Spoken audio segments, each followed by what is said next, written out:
बोले वृंदावन बिहारी लाल की जय। हमारे भारत में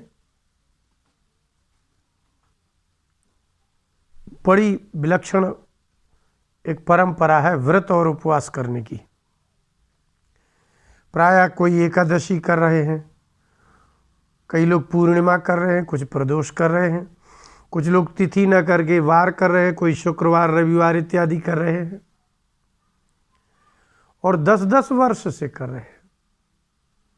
लेकिन उनका आपने कभी मन बदलते नहीं देखा होगा। जैसा आपने उनको देखा था व्रत उपवास रखने के पहले, तो व्रत उपवास करने के बाद भी उनका मन वैसा ही है, स्वभाव भी वैसा ही है, बुद्धि भी वैसी ही है। तो क्या व्रत उपवास करने से मन बुद्धि कुछ बदलता ही नहीं है? दूसरी बात, कुछ लोग ये भी कहते हैं कि हमको तो 10 साल से एकादशी करते हो गए लेकिन आज तक कुछ अच्छा भी नहीं हुआ, पता नहीं भगवान एकादशी से प्रसन्न होंगे कि नहीं होंगे। स्कंद पुराण को आप जब देखेंगे तो उसमें 7 वारों के उपवास है, 27 नक्षत्रों के उपवास है और प्रतिपदा से लेकर पूर्णिमा के 30 दिन के उपवास है। अर्थात 12 महीने उपवास के ही दिन है। एक भी दिन ऐसा नहीं है जो उपवास और व्रत का ना हो। अब कर्म करने वाले, यज्ञ करने वाले भी बहुत ही बड़े यज्ञ कर रहे हैं, महात्मा लोग यज्ञ कर रहे हैं। कई लोग कई घंटे पूजन करते हैं, बड़ी दिव्य दिव्य सामग्री लाते हैं, पूजन करते हैं। तो न यज्ञ करने वालों का चित्त बदलता है, न व्रतोपवास करने वालों का चित्त बदलता है, न स्वभाव, न स्वरूप, न बात, न चीत, कुछ बदलता ही नहीं है। तो जब आपका कुछ धर्म करने से, सत्कर्म करने से कुछ बदलता ही नहीं है, तो वो आध्यात्मिकता वो करने से क्या तात्पर्य है? क्यों कर रहे हैं आप लोग? चलिए, भागवत के चतुर्थ स्कंद के अंत में दक्ष प्रजापति के पुत्र प्राचेतसों को नारद जी ने हिंसात्मक यज्ञ करते देखा। ये आज की बात नहीं कि आप कुछ कर रहे हैं, कुछ नया कर रहे हैं। ये तो सृष्टि के आदिकाल से ही यज्ञ का विधान है। लेकिन प्राचेतसों ने जब तपस्या की, इतना अहंकार हो गया कि उन्होंने आग लगा दी जंगलों में अपने तपोबल से। तो जब तपोबल से आग ही लगा दी तो कितने जीव जल गए, कितने जीव मर गए। नारद जी आए और प्राचेतसों से कहा कि बंद करो ये यज्ञ, तुम्हारे ये पशुओं की हिंसा कर करके यज्ञ करके क्या लाभ है तुम्हारे? यदि किसी जीव को मारा जाता है ईश्वर के निमित्त से, भगवान के निमित्त से, स्वर्ग के निमित्त से, यज्ञ के निमित्त से, उसका क्या तात्पर्य? अभी आप चले जाओ, जाने हमारे भारत के कितने देवी देवताओं के यहाँ, जैसे आपके यहाँ सब्जी मंडी सजती है, ऐसे बकरे और मुर्गे लगे हुए हैं। आप खरीदिए और वहाँ काटिए। तो आप यदि जीवों की हिंसा कर रहे हैं और वो तुम्हारे देवी देवता कैसे प्रसन्न हो रहे हैं? ऐसा आपको लगता है? नारद जी ने कहा कि हे प्राचेतस, तुमने भले ही वेद मंत्रों का सहारा लेकर के, वेद विधि का सहारा लेकर के तुम यज्ञ कर रहे हो, लेकिन ऊपर देखो, जिन जिन पशुओं को तुमने मारा है वो सभी पशु तुम्हारे धरती से मर करके स्वर्ग लोक में आने की प्रतीक्षा कर रहे हैं कि जब वो आएंगे तब हम इनको मारेंगे। हिंसा से की गई उपासना स्वर्गादि लोकों की प्राप्ति का जो साधन बताया जाता है, नारद जी ने कहा कि देवता मांसाहारी नहीं हो सकते, होते ही नहीं है। आप कैसे मांस चढ़ा सकते हैं? कैसे किसी जीव को मार सकते हैं? भागवत के चतुर्थ स्कंद के 31वां अध्याय का 19वां श्लोक, नारद जी ने कहा, आप किसको प्रसन्न करना चाहते हैं? किसी को दुख दे करके किसी को प्रसन्न कर रहे हैं आप? जो लोग इसको मानते हैं कि हिंसा करने से, पशुओं का बलिदान करने से देवी देवता और कोई प्रसन्न होता है, वो व्यर्थ है, ठीक नहीं है। यदि भगवान को ही प्रसन्न करना है तो व्रत उपवास छोड़ दो आप, तपस्या छोड़ दो। नारद जी ने कहा तप की आवश्यकता नहीं है भगवान को प्रसन्न करने के लिए, उनकी सारी सृष्टि है, इतनी दिव्य दिव्य सामग्रियां हैं, मत दीजिए उनको, भगवान को कुछ मत चढ़ाइए। क्या करें? तो भगवान प्रसन्न कैसे होते हैं? तब नारद जी ने कहा दयया सर्वभूतेषु संतुष्ट्या येन केन च सर्वेन्द्रियोपशांत्या च तुष्यत्याशु जनार्दन। जनार्दन भगवान आशु तुष्यति। लोग कहते हैं कि सिर्फ भगवान शिव जी को ही आशुतोष कहते हैं ना, भगवान नारायण भी आशुतोष है। नारद जी कहते हैं भगवान नारायण भी आशुतोष है। तो सत्याशु जनार्दन, भगवान नारायण आशु माने अति शीघ्र प्रसन्न होते हैं, लेकिन ये 4 गुण चाहिए आपके अंदर। कोई व्रत, कोई तपस्या, कोई हिंसा, ये कुछ नहीं चाहिए। तो क्या चाहिए? बोले दया सर्वभूतेषु। आप सर्वभूत का मतलब कोई भी प्राणी हो, यहाँ तक कि हिंसक प्राणी हो, मच्छर हो, चूहा हो, बिल्ली हो, जो आपका नुकसान भी करते हैं, कोई भी प्राणी हो। सर्वभूतेषु का तात्पर्य है कि हिंसक अहिंसक कोई भी प्राणी हो, उसके प्रति पूर्ण दया भाव हो। अब दया का तात्पर्य क्या है? दया का तात्पर्य है जैसे आप हो ऐसा ही वो है। आपको प्यास लगती है, पानी चाहिए आपको, तो सामने जो जीव है उसको भी प्यास लगती है। अगर वो सामने है तो आप उसको जलपान कराएं। आपको भूख लगती है, व्याकुलता होती है, उसको भी ये व्याकुलता होती है, आप उसका जो उचित भोजन हो वो दीजिए। दे सकते हैं तो दीजिए, नहीं तो सबसे बड़ी दया है कि उसको मारिए मत, उसको दंडित मत कीजिए। चाहे कुत्ता हो, कोई भैंस हो, कोई हिंसक जीव हो, अहिंसक जीव हो, उसको भयभीत करके उसको दूर कीजिए, मारिए नहीं। दया में क्या क्या नहीं आता। आप भोजन दीजिए, जल दीजिए, अगर मनुष्य पर दया करना है तो वस्त्र भी दीजिए, औषधि भी दीजिए। अभी भी हमारे विश्व में जाने कितने ऐसे पशु चिकित्सालय चलते हैं, कितने लोगों को इतना प्रेम है विदेशियों को कि वो लोग बहुत प्रेम से उसकी सेवा करते हैं। दया सर्वभूतेषु, एक तो ये हो। दूसरी बात संतुष्ट्या येन केन च, संतुष्टि चाहिए। बेईमानी क्यों कर रहे हो? आपकी बुद्धि में जितनी क्षमता है उतना धन आप प्राप्त हुआ, आपको आपके शरीर में जितनी क्षमता है उतने परिश्रम से आपको धन प्राप्त हुआ। तो आप सर्वेंद्रियोपशांत्या च, अपनी इंद्रियों को आप रोको, आप इंद्रियों का नियंत्रण करो, तब खर्चा नियंत्रित होगा। व्यय नियंत्रित करने के लिए अधिक खर्चा ना हो, इसलिए जिह्वा का नियंत्रण चाहिए। आपको जितने पैसे हैं उतने से वस्त्र पहनिए, जितने पैसे हैं उतना भोजन कीजिए।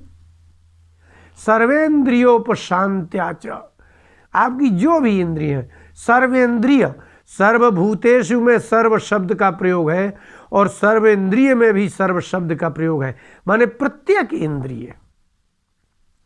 आपको जब बहुत अधिक देखने की कामना होती है, बहुत अधिक जानने की कामना होती है, तो आपकी नेत्र इंद्रिय व्याकुल हो जाती है।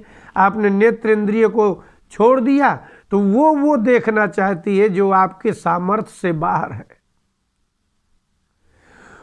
आपकी नाक ऐसा अत्तर चाहती है जो आपके सामर्थ्य से बाहर है। आपके कान ऐसे संगीत सुनना चाहते हैं जो सामर्थ्य से बाहर है। आपकी जिह्वा ऐसा खाना चाहती है, ऐसा स्वाद चाहती है जो आपके सामर्थ्य से बाहर है। नारद जी ने कहा प्राचेतस, इंद्रियों का नियंत्रण करो, धन की बहुत आवश्यकता नहीं होगी। धन की आवश्यकता तो तृष्णा तो उनको जगती है जिनकी इंद्रियां नियंत्रित नहीं है, जिनको संयम नहीं है। तो संयम रहित व्रत, संयम रहित उपवास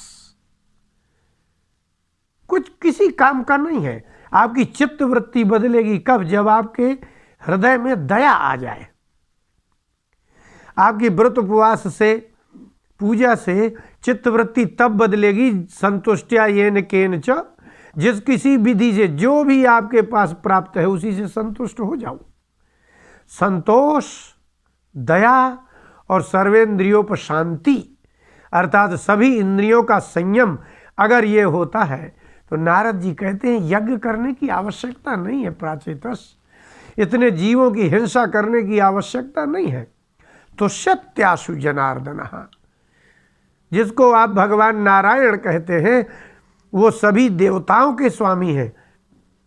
सभी जिन जिन को आप प्रसन्न करना चाहते हैं उन सबके संचालक, पालक, संहारक, नियामक सब कुछ तो जनार्दन ही है।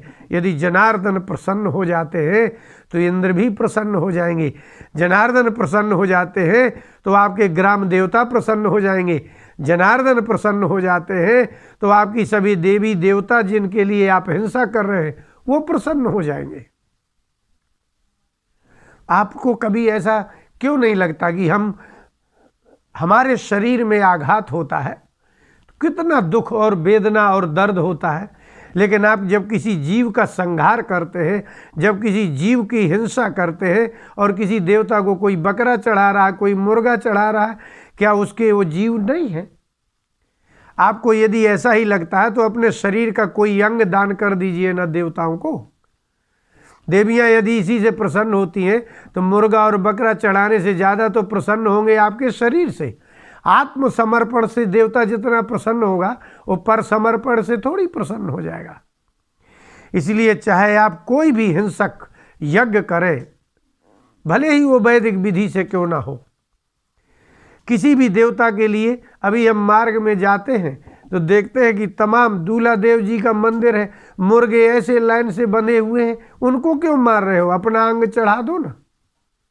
आप ये कैसे मान्यता करते हो कि मुर्गा चढ़ा देंगे तो देवता प्रसन्न हो जाएंगे? यदि देवता इतने ही समर्थ हैं तो खुद ही मुर्गा पकड़ के नहीं खा लेंगे, तुम्हारी क्या जरूरत है? अरे भाई, जो बकरे हैं क्या वो देवता से बलवान है क्या? अगर उनको बकरा ही खाना होगा तो देवता तो खुद ही आएगा और बकरा खा लेगा। तुम उसको बकरे को पकड़ के चढ़ा रहे हो अपने देवताओं को, और ऊपर से कहते हो कि देवता खुश होते हैं उससे। पढ़िए आप उसको, लोगे विवाया मिज मध्य सेवा नित्यास्तु जंतुर नहीं तत्र चोदना।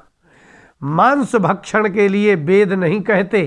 किसी को प्रेरित करने की जरूरत है क्या कि मांस खाओ? किसी को व्यभिचार करने के लिए कोई प्रेरित करना पड़ता है? आमिष मद्य सेवा, मदिरा पान करने के लिए, आमिष मांसाहार के लिए और व्यभिचार के लिए किसी को प्रेरित करने की आवश्यकता नहीं है। ये तो क्या है? नित्यास्तु जंतो हो, ये तो सभी जीवों में, जन्मजात मनुष्यों में प्रवृत्ति है।